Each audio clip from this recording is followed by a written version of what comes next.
আসসালামু আলাইকুম। আজকের এই ভিডিওতে আমরা ES6 এর স্ট্রিক মোড নিয়ে কথা বলবো, যে জিনিসটা আমাদের জন্য অনেক বেশি ইম্পর্টেন্ট। আর স্ট্রিক মোডটা শেখার জন্য আমরা w3schools.com এ আসবো। সো স্ট্রিক মেথড বা স্ট্রিক মোড এই জিনিসটা কি বা কি কাজ করে, এই জিনিসটাকে যদি আমি বলি তাহলে এই জিনিসটা আমাদের একটা প্রতিরক্ষক হিসেবে কাজ করে, বা এই জিনিসটা আমাদের কোডকে দেখাশোনা করে, কোড ঠিক আছে কিনা, কোড ভুল হয়েছে কিনা, কোন জায়গায় ভুল হয়েছে, কোন জায়গায় ঠিক হয়েছে, এই জিনিসগুলো ডিফাইন করে দেয়। বা এই জিনিসগুলো খুঁজে বার করা হচ্ছে ইউজ স্ট্রিক এই মেথডটা বা এই মোডটা। নর্মালি আমরা যদি সাধারণ ছোটোখাটো কোনো ইররের কাজ করি বা ভুল করি, তাহলে এটা আমাদের জাভাস্ক্রিপ্টের ইঞ্জিন অটোমেটিক এটাকে সলভ করে নেয়। কিন্তু আমরা যদি সেই জিনিসটাকে দেখতে চাই যে আসলে কি প্রবলেমটা, তাহলে অ্যাকচুয়াল প্রবলেমটা আমাদের এই ইউজ স্ট্রিক ব্যবহার করার মাধ্যমে আমাদেরকে দেখাবে। সো এই জিনিসটা ব্যবহার করার জন্য আমি সরাসরি কোড এডিটরে যাব। অ্যান্ড সবার শুরুতে আমি ইউজ স্ট্রিক ব্যবহার করব না, আগে আমি একটা ভুল করব অ্যান্ড এইটা দেখাবো যে দেখেন জাভাস্ক্রিপ্ট ইঞ্জিন এই ভুলটা ধরতে পারে কিনা।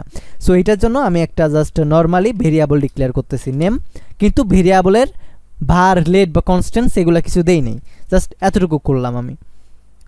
ঠিক এই যে এটার মতো এই জায়গায় যে জিনিসটা করছি এই সেম জিনিসটা করলাম।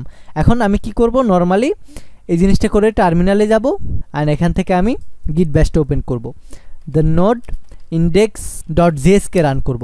এখন দেখেন আমাদের কোনো ইরোদ দেয় নাই। এই জায়গায় কিন্তু আমাদের বলা উচিত ছিল যে আমি কোনো ভেরিয়েবল এখানে ডিক্লেয়ার করি নাই, জাস্ট আমরা অ্যাসাইন করছি। এই যে ভুলটা আমাদের জাভাস্ক্রিপ্ট ইঞ্জিন এড়াই চলে গেল, এই জিনিসটা যদি আমরা ইউজ স্ট্রিক ব্যবহার করতাম, STRICT ইউজ স্ট্রিক, এই জিনিসটা যদি এখন আমি ব্যবহার করতাম এবং আবার যদি রান করতাম, তাহলে আমাদের দেখেন সেম কোডই আছে কিন্তু আমাদের ইরোদ দিয়ে দিছে। আর এই জায়গায় বলতেছে নেম ইজ নট ডিফাইন। যদি আমরা এখন লেট দিয়ে ডিফাইন করি, তাহলে দেখতে পাবেন আমাদেরকে আর ইরোদ দিচ্ছে না। অ্যান্ড আমরা আসছে console.log, এটা তো আমরা করতে জানি।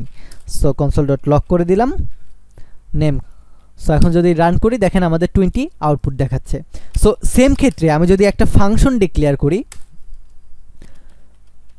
এবং এই ফাংশনের ভেতরে সে মনে করেন এখানেও সেম ভুলটাই করলাম, জাস্ট নেম না, এই জায়গায় আমি নাম্বার দেব, নাম্বার ইজ 20। আর এই ফাংশনটাকে একটা নাম সেট করব, সে হ্যালো। আর এই ফাংশনটাকে আমি নিচে গিয়ে কল করব। আর এখন যদি আমি এটাকে রান করি দেখেন আমাদের বলতেছে নাম্বার ইজ নট ডিফাইন।